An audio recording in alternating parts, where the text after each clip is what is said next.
Hi guys, it's Angel from AngelSkyeTV. Today's your weekly medicine tarot reading for the week of July 9th.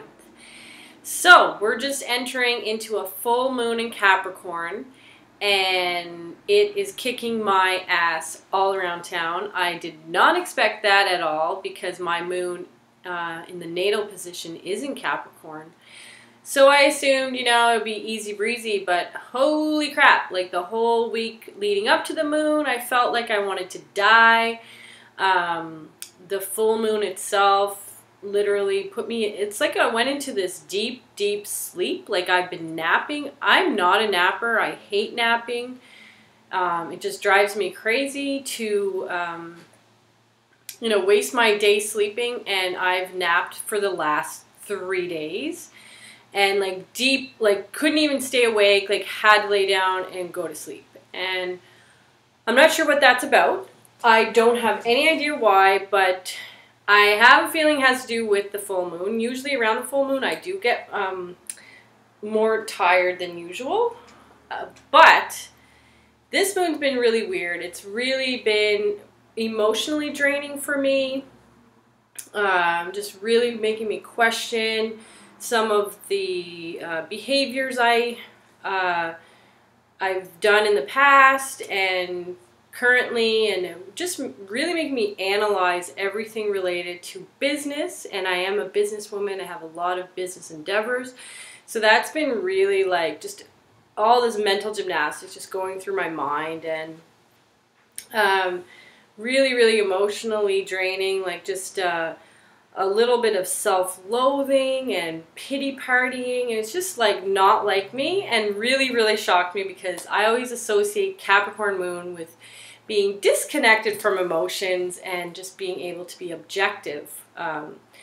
And of course the moon is related to your emotions, so in that regard I feel like I've always been really objective with my emotions rather than just on an emotional roller coaster. Not saying that I don't get emotional, but I'm really good at analyzing my feelings and emotions in the moment and deciding whether I should act on them or not. It's very purposeful, my emotions, rather than being a slave to them. Or that's what I thought. Anyways, lots of self-exploration this week. And I hope you guys are surviving it. Remember, everything comes and goes. It's like the waves of the ocean. Emotions come in and they come out. So don't get too hung up on these deep, deep emotions that you might be feeling this week or last week leading up to the moon. Everything comes to pass. Everything is temporary. And I think if more people lived by that mantra, they wouldn't get so upset during these highs and lows. Particularly during the lows, they would realize, okay, this is just a low period. It's going to pass. It always has to pass. You can't have the same feeling forever.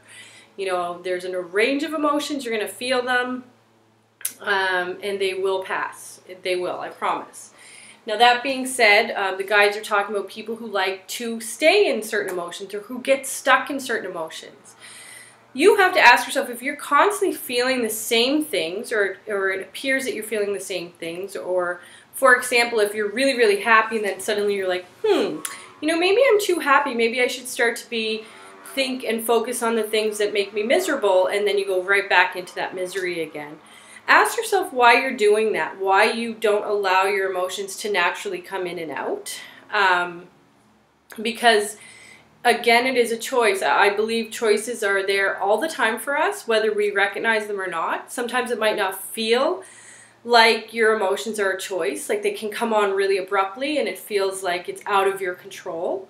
But I can assure you that in any moment you can choose something other than whatever emotion comes up, whatever feeling comes up. You can train your mind and you can train your emotions to kind of follow what you wish them to follow.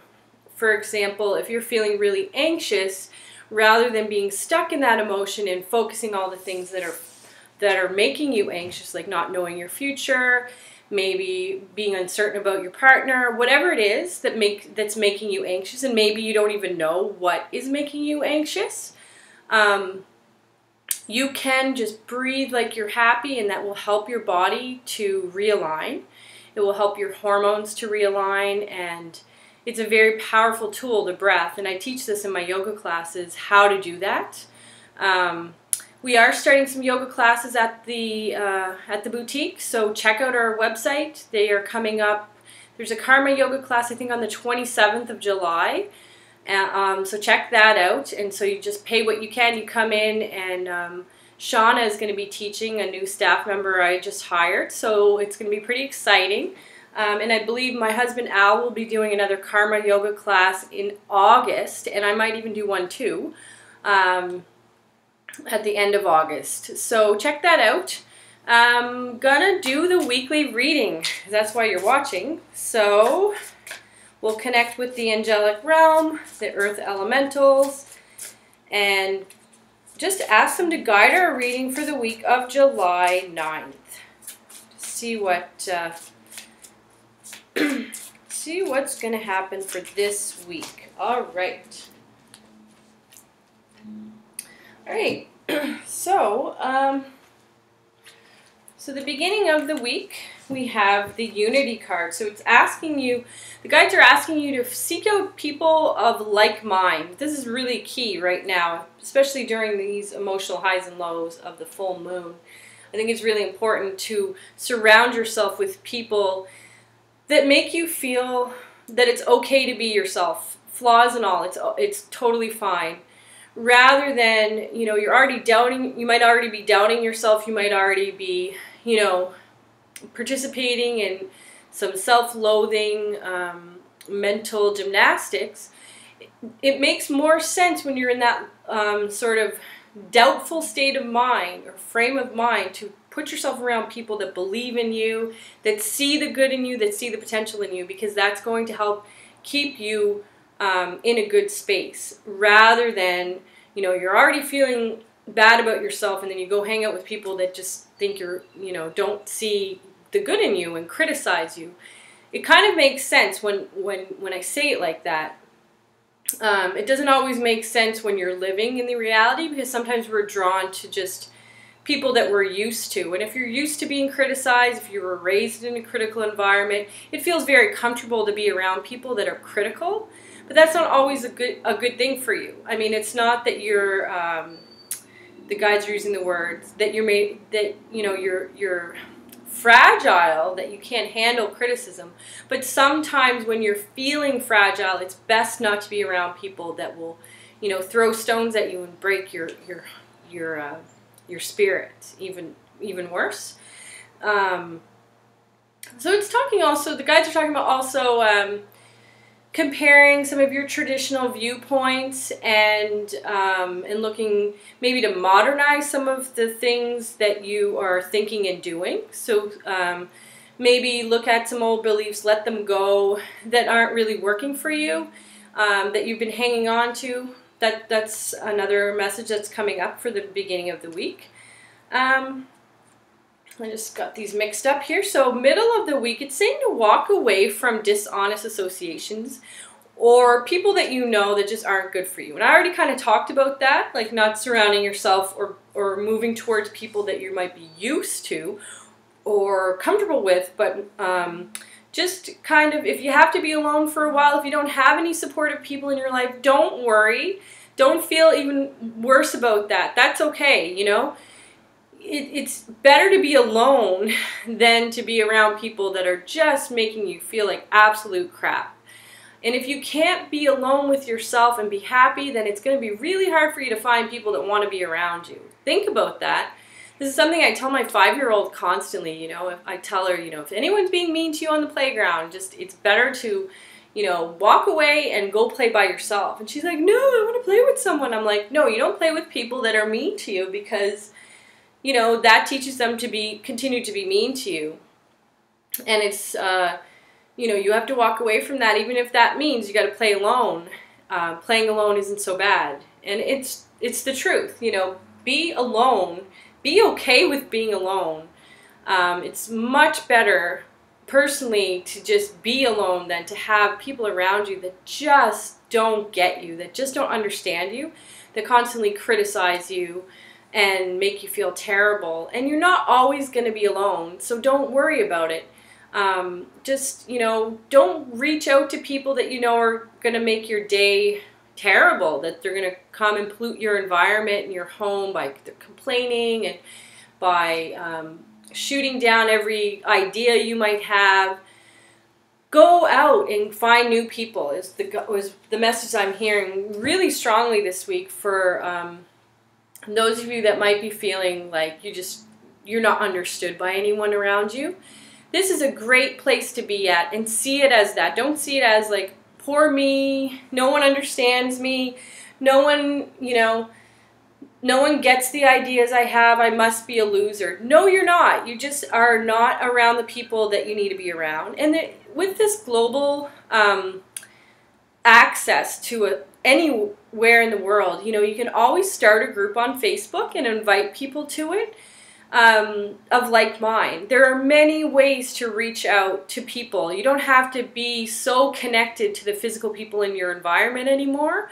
And I really wish more people really took advantage of that, because I think there's a lot of people that feel so alone, so misunderstood, and they just give up on life. They give up on themselves. You hear about all these youth that kill themselves these days, and it's so sad for me to, when I read those, you know, news captions of these youth that are doing this, because I think that, you know, everyone has felt that way, where they felt misunderstood. But if you just give up, I mean, you kind of miss so much. You miss out on so much. There are going to be hard times in life. You can't escape that. And I know that some people have had horrendous things happen to them.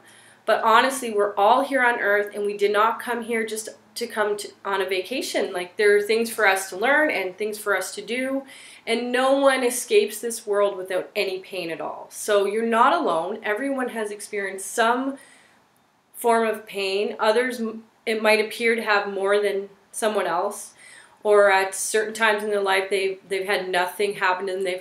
But no one leaves this earth with a perfect life. It's just, that's not why we come here. End of the week, time to take action.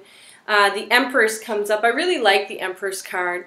This is a great omen about resources coming your way, and just talking about the power of creativity, using your creative mind, thinking outside the box, and also, you know, thinking that way, thinking outside the box does create a life of luxury, because if you learn to make something out of whatever's in front of you, you will be a lot happier than those people that have to have exactly what they need. You know, and if they don't have it, they're miserable.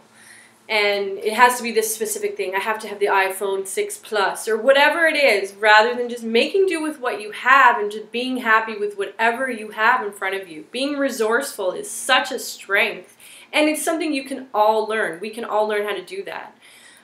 You know, sometimes life puts you in positions that you have to learn how to do that, and that's not really a bad thing, because if you can learn to be resourceful and make do with what you have, you will be just fine when things get tough in life, because things will get tough. It's how you handle it, the tools you choose to find before everything falls apart. In other words, go find ways to manage stress. Have that in your back pocket, so when it happens, you can handle it, rather than not preparing for the storm, because life's going to get tough sometimes. And that's the message I have for you this week during this crazy full moon of Capricorn that really kicked my butt. I hope you're doing okay. And, you know, reach out to someone. If you see someone struggling, just give them a hand, you know. Do what you can. Everyone in the world is fighting their own battle, and, you know, they might have a smile on their face, but maybe, you know, just sit with someone and take your mind off yourself for a little bit. That's another way to feel better. There's always someone else struggling more, so reach out to people and forget yourself for like a day and just go help somebody else in the world, and see how good you feel after you do that. I hope that this finds you well, and I'll talk to you next week.